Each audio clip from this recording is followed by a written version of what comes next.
Hello viewers, कैसे हैं आप। Welcome to explained animation. तो दोस्तों, लास्ट एपिसोड में हमने देखा था कि गोकू और इसके दोस्तों की शिप गायब हो जाती है और वो आगे पैदल जाने का सोचते हैं और रास्ते में इनका सामना होता है बहुत सारे डीमन से।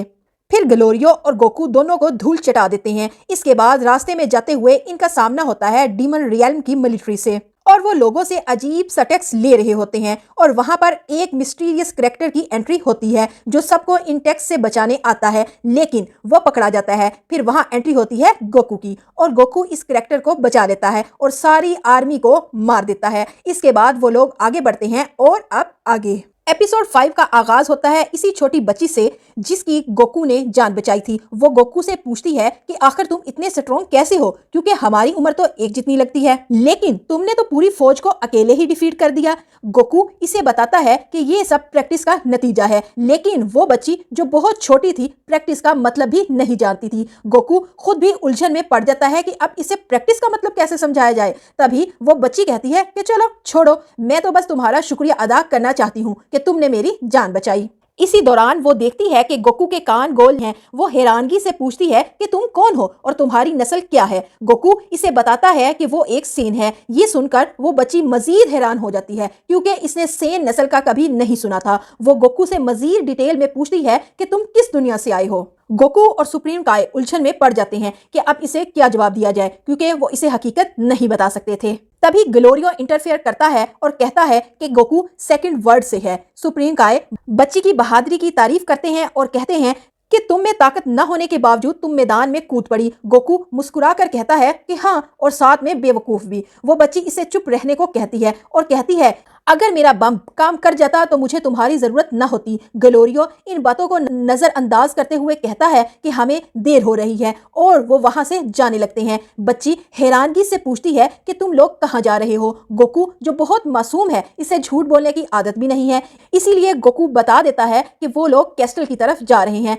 इससे पहले कि सुप्रीम काय गोकू को रोकते, लेकिन लड़की सुन चुकी थी और थोड़ी उलझन में पड़ जाती है कि आखिर वो लोग कैस्टल की तरफ क्यों जा रहे हैं। सुप्रीम काय उसे कहते हैं कि हम तुम्हें नहीं बता सकते और इन्हें जल्दी वहां पहुंचना है। ये कहकर तीनों रवाना हो जाते हैं। लड़की दिल में कहती है कि इसे इनके रास्ते का पता है और आराम से इन तीनों का पीछा शुरू कर देती है। दूसरी जानिब गोमा की फौज सख्त परेशान होती है क्योंकि एक छोटा सा बच्चा पूरी फौज को डिफीट करके गायब हो चुका था और इसका कोई सुराग भी नहीं मिल रहा था। इनका जनरल गुस्से में अपने सोल्जर्स को हुक्म देता है कि इस बच्चे को ढूंढ निकालें, क्योंकि ये मामला अब उनकी इज्जत का बन चुका था। इधर हमें दिखाया जाता है कि वो बच्ची अब भी तीनों का पीछा कर रही है। अचानक गोकू कहता है कि इसे भूख लगी है। बच्ची जो इनके करीब ही मौजूद होती है अपने बैग से राइस बॉल निकालकर गोकू को दे देती है। कम से कम इसने गोकू की भूख मिटाने में तो मदद की ना, और इस तरह वो गोकू का दिल जीत लेती है। गोकू इसे अपने पीछे आने से नहीं रोकता। तब सुप्रीम काय इस बच्ची से इसका नाम पूछते हैं। वो अपना नाम पांजी बताती है। गोकू इस नाम को अजीब कहकर हंस पड़ता है,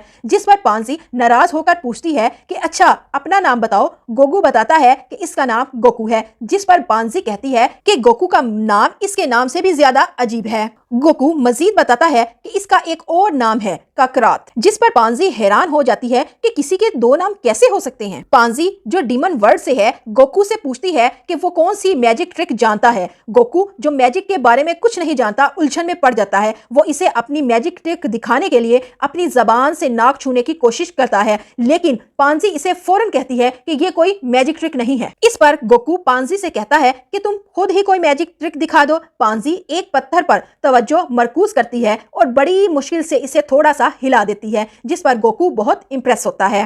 पांजी बताती है कि मैजिक इसकी महारत नहीं है, बल्कि इसे मशीनों और टेक्नोलॉजी का शौक है। गुफ्तगू के दौरान पांजी सुप्रीम काय को देखकर कहती है कि वो एक काय है, क्योंकि इसने गोमा के साथ भी एक काय को देखा था। सुप्रीम काय उलझन में पड़ जाते हैं और रुख फेर कर कहते हैं कि अच्छा ऐसी बात है। असल में सुप्रीम काय एक सच्चाई छुपा रहे थे, क्योंकि गोमा के पास जो काय है वो असल में सुप्रीम काय का ही छोटा भाई होता है। वो इस राज को इसलिए छुपा रहे हैं क्योंकि अगर ये राज जाहिर हो गया तो पांजी इनके मंसूबे में मुश्किलात पैदा कर सकती है। पांजी सुप्रीम काय और इनकी टीम से मजीद सवालात करने लगती है। वो हैरान होकर पूछती है कि वो यहाँ क्यों आए हैं, क्योंकि इसने सोचा था कि सब लोग यहाँ से जा चुके हैं। सुप्रीम काय ये कहकर बात टालने की कोशिश करते हैं कि वो महज सैरो तफरी के लिए आए हैं, लेकिन पांजी को शक होने लगता है कि कोई क्यों थर्ड वर्ल्ड जैसी जगह पर सियाहत के लिए आएगा। ये जगह डीमन वर्ल्ड की सबसे खराब जगह समझी जाती है। इसी दौरान ग्लोरियो पांजी के सवालात से तंग आकर चिल्ला उठता है कि अपना मुंह बंद रखो, हम तुम्हारे सवालात से तंग आ चुके हैं। कुछ बहस के बाद वो सब दोबारा सफर शुरू कर देते हैं। रास्ते में पांजी एक शॉर्टकट का मशवरा देती है और ये साबित होता है कि इसे वाकई ही रास्तों का इल्म है। रास्ते में वो गोमा की हरकतों पर बात करते हैं और इसका मजाक उड़ाते हैं। पांजी कहती है कि गोमा लोगों की जिंदगी के 9 साल छीन लेता है अगर वो इसे 3 सिक्के नहीं दे सकते। वो गुस्से से कहती है कि चाहे वो मेरी जिंदगी के 9 साल ले लें या 900 साल, मैं तो इसे एक भी सिक्का नहीं दूंगी। पांजी मजीद बताती है कि डीमन तकरीबन 1000 साल जीते हैं और गोमा सिर्फ 3 सिक्कों के लिए इनकी जिंदगी से 9 साल छीन रहा है। ये सुनकर गोकू हैरान हो जाता है और पूछता है कि 1000 साल जीना बहुत ज्यादा नहीं है, और आखिर तुम्हारी उम्र कितनी है? पांजी मुस्कुराते हुए बताती है कि वो अभी सिर्फ 82 साल की है। ये सुनकर गोकू हैरत से कहता है तो तुम तो मुझसे भी बड़ी हो। इसके बाद चारों आखिरकार अपना सफर मुकम्मल करते हुए कैस्टल तक पहुंच जाते हैं। गोकू कैस्टल को देखते ही मजाक उड़ाता है और कहता है कि ये किसी किंग के महल की तरह तो बिल्कुल नहीं लग रहा। ये सुनकर पांजी भड़क जाती है और कहती है तुम बहुत बदतमीज हो। तीसरा डीमन वर्ल्ड सबसे गरीब दुनिया है और ये कैस्टल इतना भी बुरा नहीं है जितना तुम कह रहे हो। इसके बाद सुप्रीम काय कैस्टल के किंग के बारे में पूछते हैं, जिस पर ग्लोरियो जवाब देता है इसे किंग कहना मुनासिब नहीं होगा, तुम लोग इसे गैर मुहज्जिब माफिया का बॉस कह सकते हो। ये सुनकर पांजी एक बार फिर नाराज हो जाती है और कहती है ये सच नहीं है, वो बिल्कुल बुरे नहीं है, वो सिर्फ चोरों से चोरी करते हैं और बुरे लोगों को ही मार डालते हैं। उन्होंने आज तक किसी मासूम को नुकसान नहीं पहुंचाया। पांजी की बातों से जाहिर होता है कि पांजी कैस्टल के किंग की वफादार है और इसके हक में बोल रही है। पांजी का रवैया और इसकी फीलिंग्स जाहिर करती हैं कि वो किंग की बहुत इज्जत करती है और इसके खिलाफ कोई बात भी बर्दाश्त नहीं कर सकती। गोकू और इसकी टीम ये समझने की कोशिश कर रहे थे कि पांजी की वफादारी और कैस्टल के हालात के पीछे आखिर क्या हकीकत छुपी है। इसके बाद सीन शिफ्ट होता है गोमा की तरफ, जो कि एक रूम में आता है और औरत को डांटता है। कहानी एक नया मोड़ लेती है जब गोमा इस बात की वजाहत करता है कि वो डेंडे की साथ अच्छा बर्ताव क्यों कर रहा है। वो बताता है कि डेंडे एक नामिक है और जब वो बड़ा होगा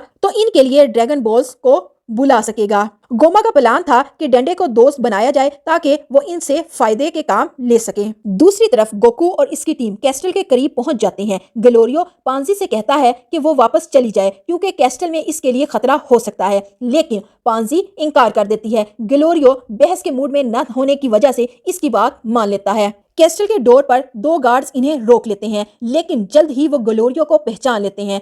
लेकिन अभी भी सुप्रीम काय और गोकू इनके लिए अजनबी थे, जिस पर गार्ड्स सवाल करते हैं कि ये बदतमीज बच्चे कौन हैं। इतने में पांजी पीछे से आती है और सख्त लहजे में कहती है तुम बदतमीजी किससे कर रहे हो। गार्ड्स फौरन हैरान होकर कहते हैं प्रिंसेस आप यहाँ क्या कर रही हैं, और ये सुनकर सब शॉक्ड हो जाते हैं और यही हमें पता चलता है कि पांजी कैस्टल के किंग का इतना दिफा क्यों कर रही थी, क्योंकि वो इसके फादर हैं। पांजी गार्ड्स को डांटती है कि इनके बदतमीज रवैये की वजह से लोग इनके फादर को माफिया किंग कहते हैं। वो कहती है कि इन्हें अपनी बात करने का तरीका बदलना होगा। फिर वो सब बगैर किसी रुकावट के कैस्टल के अंदर चले जाते हैं। अगले मंजर में कैस्टल के किंग को एक खोपड़ी के साथ गुल्फ खेलते हुए दिखाया जाता है। किंग का गार्ड आकर इतला देता है कि ग्लोरियो और इसके साथी पहुंच गए हैं। किंग अपनी कुर्सी पर बैठकर ग्लोरियो से कहता है तुमने वादा किया था कि तुम ऐसे शख्स को लाओगे जो माजिन बू को भी शिकस्त दे सके, लेकिन मुझे इस कमरे में कोई ऐसा नजर नहीं आ रहा। इस पर ग्लोरियो जवाब देता है मैं इन दोनों को लाया हूँ क्योंकि यही वो हैं जिन्होंने माजिन बू को मारा था।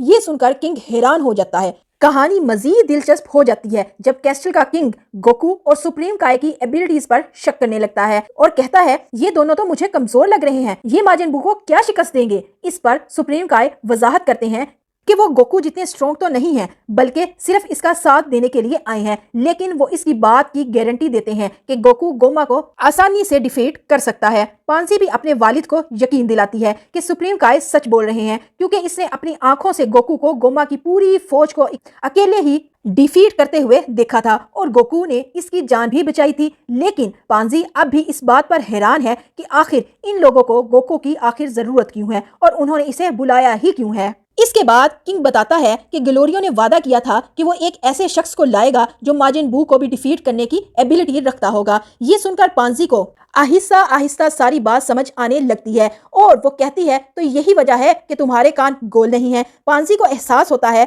कि गोकू इस दुनिया का नहीं है। इसके बाद किंग इन्हें बताता है कि असल में इनका मंसूबा गोमा को रास्ते से हटाने का है ताकि वो खुद सुप्रीम डीमन किंग बन सके और तीनों डीमन वर्ल्ड्स में अमनो सुकून कायम कर सके। इसके बाद वो गोकू से वादा करते हैं कि अगर इसने गोमा को शिकस्त दे दी तो वो गोकू की शादी अपनी बेटी पांजी से कर देंगे। पांजी अपने फादर पर गुस्सा करते हुए कहती है कि आपने ये वादा मेरी इजाजत के बगैर कैसे कर लिया। वो दोनों झगड़ रहे थे कि गोकू ने उन्हें बताया कि वो असल में शादीशुदा है और इसके 2 बच्चे भी हैं। ये सुनकर पांजी और किंग हैरान रह जाते हैं। वो पूछते हैं क्या तुम्हारी दुनिया में इतनी जल्दी शादी हो जाती है। इस पर सुप्रीम काय किंग को सारी बात बताते हैं कि कैसे गोमा ने इन्हें बच्चा बना दिया, इनके दोस्त को अगवा कर लिया और वो यहाँ सिर्फ गोमा को डिफीट देने और अपने दोस्त को फ्री करवाने के लिए आए हैं। और मजीद बताते हैं कि वो ड्रैगन बॉल्स की मदद से दोबारा से अडल्ट फॉर्म में ट्रांसफॉर्म होना चाहते हैं। ये सुनकर किंग कहता है तुम्हारा दिमाग तो खराब नहीं है, क्या तुम्हें मालूम है कि इसके लिए तुम्हें तामागामी से लड़ना होगा और तामागामी इतना स्ट्रॉन्ग है कि खुद गोमा भी इसे हरा नहीं सकता। लेकिन जब किंग को यह पता चलता है कि गोगू ने तो माजिन बू को भी डिफीट किया था तो वो मान जाता है और कहता है कि अगर गोगू तामागामी को डिफीट कर लेगा तो ये कोई बड़ी बात नहीं होगी। इसके बाद किंग गोकू की एबिलिटी को चेक करने के लिए इसका एक टेस्ट लेना चाहता था। वो गोकू और बाकी सब फाइटर्स को ग्राउंड में ले जाता है। किंग गोकू का इंट्रोडक्शन करवाते हुए कहता है ये सिर्फ दिखने में बच्चा लगता है लेकिन ये बहुत स्ट्रॉन्ग है, इसलिए लड़ाई में किसी किस्म की नरमी न बरतना। वो एक असूल भी वाजे कर देता है कि कोई हथियार इस्तेमाल नहीं करेगा क्योंकि वो नहीं चाहता था कि गोकू को कोई नुकसान हो। इस पर गोकू कहता है इन्हें जो करना है करने दो, इससे मेरी अच्छी खासी ट्रेनिंग भी हो जाएगी। फाइटिंग ग्राउंड में गोकू अपनी ताकत को शो ऑफ करता है और सबको आसानी से डिफीट कर देता है। इस दौरान हमें गोकू की सुपर सेन को भी देखने का मौका मिलता है जिससे सब हैरान रह जाते हैं। सुप्रीम काय इस पर बहुत प्राउड फील करते हैं। अब किंग ने जैसा कि उनसे वादा किया था इन्हें एक शिप देता है लेकिन इसकी हालत बहुत खराब होती है। इसके साथ वो इन्हें खाने पीने जरूरी सामान भी फराहम करता है। जाते जाते सुप्रीम काय किंग से रिक्वेस्ट करते हैं कि अगर इनके दोस्त चंद दिनों बाद यहाँ आए तो इनका ख्याल रखना। कहानी एक और दिलचस्प मोड़ लेती है जब किंग गोकू और इसकी टीम की हेल्प के लिए अपने स्टूडेंट हाइब्रिस को बुलाता है। हाइब्रिस एक अजीबोगरीब अंदाज में इधर उधर नाच रहा होता है और किंग इसे हुक्म देता है कि वो गोकू की दुनिया में जाकर इनके दोस्तों को ले आए। लेकिन हाइब्रिस इसे जवाब देता है कि अभी जाना जरूरी है, मुझे तो पोलर जाना था। ये सुनकर सब हैरान रह जाते हैं कि एक ऐसे वक्त में जब पूरी दुनिया खतरे में है और उसे अपने मेकअप के बारे में फिक्र है। इसके बाद हाइब्रिस गोकू और इसके दोस्तों की लोकेशन के बारे में मालूमात लेता है और कहता है इसे एक शिप की जरूरत होगी। गोकू और इसकी टीम रवाना होने लगती है लेकिन पांजी भी इनके पीछे जाने का फैसला करती है। किंग इसे रोकने की पूरी कोशिश करता है लेकिन पांजी किसी की बात सुनने को तैयार ही नहीं होती है। वो कहती है ये शिप इतनी खराब हालत में है, क्या होगा अगर ये दरमियान में बंद होगी, और आपको पता है कि मैं कितनी बेहतरीन मैकेनिक हूँ। गोकू किंग को यकीन दिलाता है कि वो पांजी का पूरा ख्याल रखेगा। जब सब शिप में सवार हो रहे होते हैं तो सुप्रीम काय गोकू को रोकते हैं और कहते हैं कि मुझे ग्लोरियो पर बिल्कुल भी भरोसा नहीं है क्योंकि इसने हमसे कहा था कि किंग ने हमें बुलाया है, लेकिन किंग को तो हमारे बारे में मालूम ही नहीं था। ये शक सुप्रीम काय के दिल में एक नया खदशा पैदा करता है और कहानी में एक सनसनीखेज मुअम्मा शामिल हो जाता है कि आया ग्लोरियो वाकई काबिल एतमाद है भी या नहीं। जैसे जैसे गोकू और इसकी टीम सफर पर निकलती है मुस्तकबिल के चैलेंजेस और राजों से भरपूर इनका सामना होने वाला है। कहानी का इख्तिताम एक गैर मुतवक्के मोड़ पर होता है। सुप्रीम काय के शकूक के बावजूद गोकू अपनी बेफिक्री से कहता है इससे क्या फर्क पड़ता है, हमें तो सिर्फ अपने दोस्त को बचाना है। ये कहते हुए वो टीम के साथ शिप में सवार हो जाता है और सफर शुरू हो जाता है। सफर के दौरान गोकू ग्लोरियो से पूछता है कि वहां पहुंचने में कितना वक्त लगेगा। ग्लोरियो जवाब देता है तकरीबन 4 दिन लगेंगे। लेकिन जैसे ही शिप सफर का आगाज करती है मुश्किल से 5 मिनट ही गुजरते हैं कि शिप क्रैश हो जाता है। ये धमाका खेज और गैर मुतवक्को क्रैश नाजरीन को चौंका देता है और कहानी को एक सनसनीखेज मोड़ पर खत्म कर देता है। क्या गोकू और इसकी टीम इस क्रैश से बच सकेगी और इनका मिशन क्या होगा, ये सब जानने के लिए हमें अगले एपिसोड का इंतजार करना होगा। दोस्तों, अगर आपको हमारी एक्सप्लेनेशन पसंद आ रही है तो हमें कमेंट्स में जरूर बताइएगा और हमारे चैनल को लाइक, सब्सक्राइब और शेयर जरूर कीजिएगा। Okay, bye bye.